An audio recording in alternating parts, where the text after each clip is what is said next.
नमस्कार।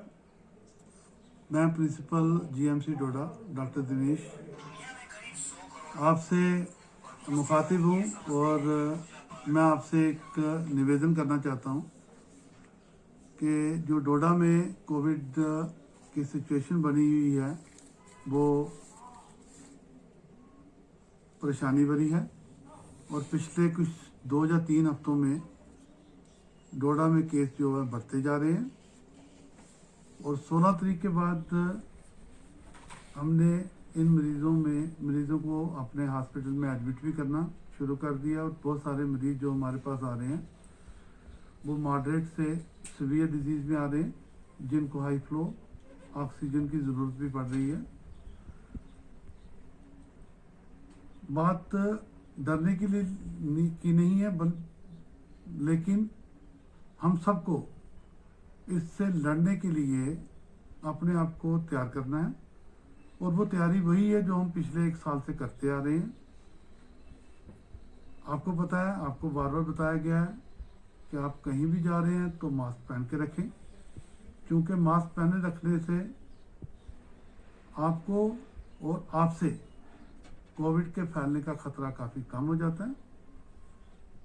आप अगर कहीं मंदिर में जाते हैं, कहीं मस्जिद में जाते हैं तो कोशिश करें कि मास्क हमेशा पहन के रखें। आप अपना ध्यान रखेंगे तो ये बिल्कुल निश्चित है कि आप अपनी फैमिली का भी ध्यान रखेंगे और पूरी सोसाइटी का ध्यान रखेंगे। और मैं ये भी निवेदन करूंगा कि आप ही के जो अंदर से सोसाइटी के अंदर से कुछ ऐसे वॉलंटियर्स बन के आए और जहाँ कहीं आपको ऐसा लगता है कि कोई इन निर्देशों का जो कोविड अप्रोप्रिएट बिहेवियर है उसका पालन नहीं कर रहा तो आप उन लोगों को समझाएं। ये जो सेकंड कोविड की जो लहर है ये पहली लहर से कई गुना ज़्यादा बड़ी है और कई गुना ज़्यादा खतरनाक है।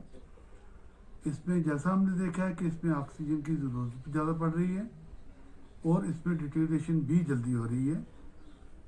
तो मेरा निवेदन है कि आप अगर घर में हैं या बाहर हैं तो आप इन कोविड के नियमों का वो पालन करें, 2 गज की दूरी बना के रखें और कोई भी काम करते हुए अब तो हम ये भी कह रहे हैं कि अगर आप अपने घर में भी हैं और आप